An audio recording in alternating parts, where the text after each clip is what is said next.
হজের প্রথম দিন মিনার উদ্দেশ্যে যাত্রা। ৮ জিলহজ থেকে ১২ জিলহজ পর্যন্ত এই ৫ দিনকে হজের দিন বলা হয়। ৮ জিলহজ সকালে হাজিগণ ইহরাম বাঁধা অবস্থায় মিনার উদ্দেশ্যে রওনা হবেন।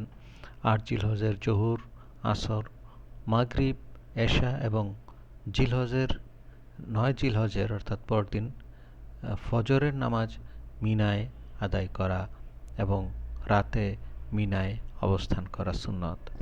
হজের দ্বিতীয় দিন আরাফায় অবস্থান। হজের দ্বিতীয় দিন ৯ জিলহজ আরাফায় অবস্থান করা ফরজ। ফজরের নামাজ মিনায় পড়ে আরাফার ময়দানের দিকে রওনা করতে হয়। প্রয়োজনে ফজরের আগে রাতেও আরাফার উদ্দেশ্যে রওনা করা যায়। আরাফার ময়দানে দুপুর ১২টার পর থেকে সূর্যাস্ত পর্যন্ত অবস্থান করতে হয়। আরাফার ময়দানে দোয়া কবুল হয়। মুজদালিফায় অবস্থান। মিনা ও আরাফার মাঝখানে অবস্থিত ময়দানের নাম মুজদালিফা। এর মানে হলো আমরা মিনা থেকে মুজদালিফা হয়েই কিন্তু আরাফায় গিয়েছিলাম। আবার এখানে ১০ জিলহজ রাত, ৯ জিলহজ দিবাগত রাত অতিবাহিত করা হাজিদের জন্য ওয়াজিব। মুজদালিফায় পৌঁছে এশার ওয়াক্ত হলে এক আজান ও এক একামতে অর্থাৎ সারাদিন আরাফায় থেকে রাতের বেলায় মুজদালিফায় এসে এশার নামাজ ও মাগরিবের নামাজ একসাথে পড়তে হয়। এরপর মাগরিব ও এশার সুন্নত এবং বিতর পড়তে হয়। মাগরিব ও এশার সালাত আদায়ের পর সুবে সাদিক পর্যন্ত মুজদালিফায় অবস্থান করা সুন্নতে মুআক্কাদা। এখানে সুবে সাদিক থেকে সূর্যোদয় পর্যন্ত অবস্থান করা ওয়াজিব। এ রাতে জাগ্রত থাকা ইবাদতে নিমগ্ন হওয়া মুস্তাহাব। হজের তৃতীয় দিন পাথর নিক্ষেপ, কুরবানি, চুল মুন্ডন ও তাওয়াফ। হজের তৃতীয় দিন ১০ জিলহজ মিনায় পৌঁছার পর এ দিনের অর্থাৎ মিনা থেকে মুজদালিফা হয়ে আরাফায়, আবার আরাফা থেকে মুজদালিফায়, আবার মুজদালিফা থেকে ১০ জিলহজ মিনায় পৌঁছে এদিনের ৪টি কাজ ধারাবাহিকভাবে পালন করতে হয়: পাথর নিক্ষেপ করা, কুরবানি করা, চুল মুন্ডন করা বা কর্তন করা এবং তাওয়াফে জিয়ারাত। পাথর নিক্ষেপ করার কাজ হলো জামারায়ে আকাবায় গিয়ে ৭টি পাথর নিক্ষেপ করা ওয়াজিব।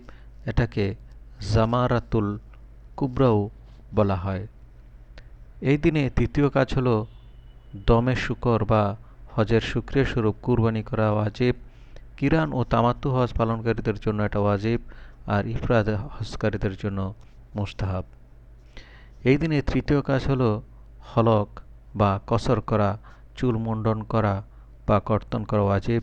কুরবানি করার পর পুরো মাথার চুল মুন্ডন করে ফেলা উত্তম। মুন্ডনকারীদের জন্য রাসূল সাল্লাল্লাহু আলাইহি ওয়াসাল্লাম ৩ বার দোয়া করেছেন, তাই এতে ফজিলত বেশি। তবে মহিলারা চুলের অগ্রভাগ থেকে সামান্য পরিমাণে কেটে ফেলবেন। এদিনের চতুর্থ কাজ হলো তাওয়াফে জিয়ারাত। একে তাওয়াফে ইফাদাও বলা হয়। এটা হজের শেষ রুকন। মিনার উপরোক্ত কাজগুলো সেরে হাজিগণ মক্কা শরীফে গিয়ে তাওয়াফি জিয়ারাত করেন। মক্কায় গিয়ে তাওয়াফে জিয়ারাতের কোনো বদলা নেই।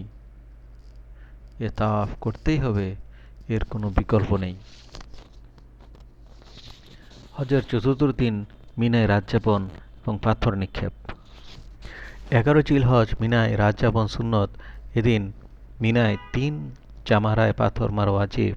দুপুরের পর প্রথমে জামারে সুগরা মসজিদে খায়েফের সন্নিকটে, অতঃপর জামারে উস্তা, সর্বশেষ জামারে আকাবায় ৭টি করে মোট ২১টি পাথর নিক্ষেপ করতে হবে। প্রতিটি পাথর নিক্ষেপের সময় তাকবীর বলতে হবে। হজের পঞ্চম দিন মিনায় রাত যাপন এবং পাথর নিক্ষেপ। ১২ জিলহজের আগের দিনের মতো মিনায় রাত যাপন সুন্নত। মিনায় ৩ জামারায় পাথর নিক্ষেপ করা ওয়াজিব। বিদায়ী তাওয়াফ। পবিত্র মক্কা থেকে বিদের আগে বিদায়ী তাওয়াফ ওয়াজিব। প্রত্যেক হাজী সাহেবের উচিত মাকামে ইব্রাহিমে ২ রাকাত নামাজ পড়ে মুলতাজাম, কাবার দরজা ও হাতিমে দোয়া করা, জমজমের পানি পান করেও দোয়া করা এবং বিদায়ের বেদনা দিয়ে কাবাঘর থেকে বিদায় নেওয়া। তাওয়াফে বিদা না করলে দম দিতে হবে। চিত্রাঙ্কন হজের কার্যাবলী সম্পন্ন করার জন্য নির্ধারিত স্থানসমূহ চিত্রাঙ্কন উল্লিখিত শিরোনামের আলোকে তুমি মিনা, মুজদালিফা, আরাফা, বাইতুল্লাহ ইত্যাদি স্থান চিত্রাঙ্কনের মাধ্যমে হজের চিত্র আঁকো। হজ 3 প্রকার। তামাত্তু হজ। হজের মাসগুলোতে হজের সফর বের হওয়ার পর প্রথমে শুধু উমরা এর ইহরাম বাঁধা এবং উমরা সম্পূর্ণ হলে করে হালাল হয়ে যাওয়া। এরপর 8 জিলহজ তারিখে হজের ইহরাম বেঁধে হজের যাবতীয় কাজ সম্পূর্ণ করাকে তামাত্তু হজ বলে। তামাত্তু হজের নিয়ম। হজ পালনকারী হজের মাসগুলোতে প্রথমে শুধু ওমরা এর জন্য তালবিয়া পাঠের মাধ্যমে ইহরাম বাঁধবেন। তারপর তাওয়াফে সাই সম্পূর্ণ করে মাথা মুন্ডন অথবা চুল ছোট করার মাধ্যমে ওমরা পালন সম্পূর্ণ করে ইহরাম থেকে হালকা হয়ে যাবেন এবং স্বাভাবিক কাপড় পরে নেবেন। ইহরাম অবস্থায় হারাম কাজগুলো তার জন্য হালাল হয়ে যাবে।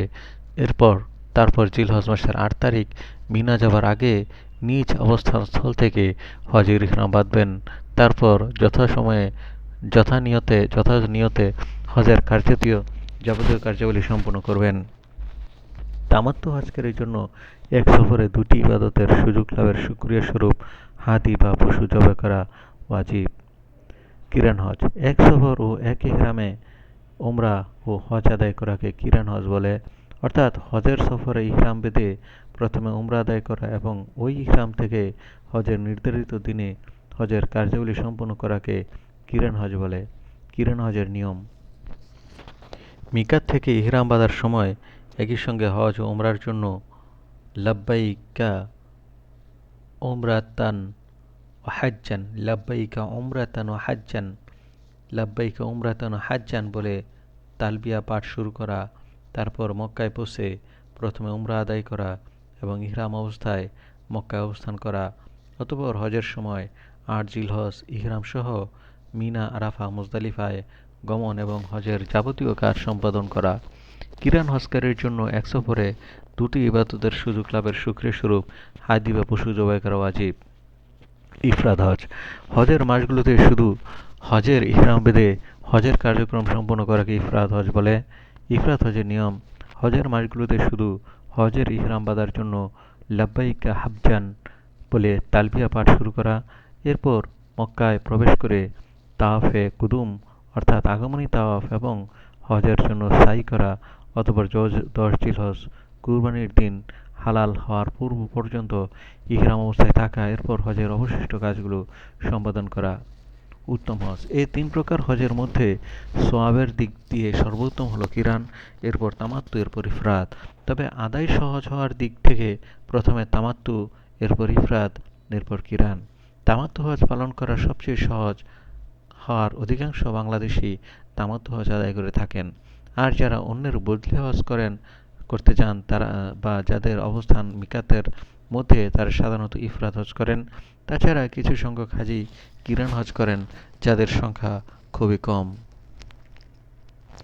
ইহরাম দীর্ঘায়িত হওয়ার কারণে নিষেধাজ্ঞাবলী সঠিকভাবে মেনে চলতে না পারার আশঙ্কা থাকলে হজ তামাত্তুই উত্তম। বদলি হজ। ইসলামের পঞ্চম স্তম্ভ হচ্ছে হজ। এটি মুসলিম উম্মার অন্যতম ইবাদত। একে জিহাদের সঙ্গে তুলনা করা হয়েছে। এতে সওয়াব বেশি এবং উপকারিতা অনেক। এই ইবাদতের জন্য রয়েছে বিশেষ 2টি শর্ত। একটি হলো সম্পদশালী হওয়া আর অন্যটি হলো শারীরিকভাবে সক্ষম হওয়া। বিধানগত দিক থেকে হজ আদায় করা সহজ, কিন্তু এর জন্য সফর করতে হয়। এটি পৃথিবীর সবচেয়ে বড় জামায়াত। বিশেষ স্থানে একসঙ্গে এই ইবাদত আদায় করতে হয়, তাই এটি কঠিন ও কষ্টকর হয়ে দাঁড়ায়। এ কারণে অনেক মানুষের আর্থিক সামর্থ্য থাকা সত্ত্বেও শারীরিক অক্ষমতার কারণে তা আদায় করা সম্ভব হয় না। এ ধরনের মাজুরদের প্রতি দয়া করে আল্লাহ তাআলা বদলি হজের অবকাশ দান করেছেন। অনেকে মনে করেন বদলি হজের জন্য আলাদা কোনো নিয়ম আছে, তা ঠিক নয়।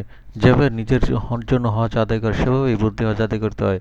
পার্থক্য শুধু এতটুকু যে নিয়ত ও তালবিয়ার সময় বদলি হজ প্রেরণকারীর পক্ষ থেকে হজের নিয়ত করা, এরপর হজের সকল কাজ এক ও ভিন্ন হজের নিয়ম এক হলেও বদলি হজ সংক্রান্ত কিছু বিষয় এমন আছে যা বদলি হজে প্রেরণকারী ও প্রেরিত উভয়েরই জানা থাকা জরুরি।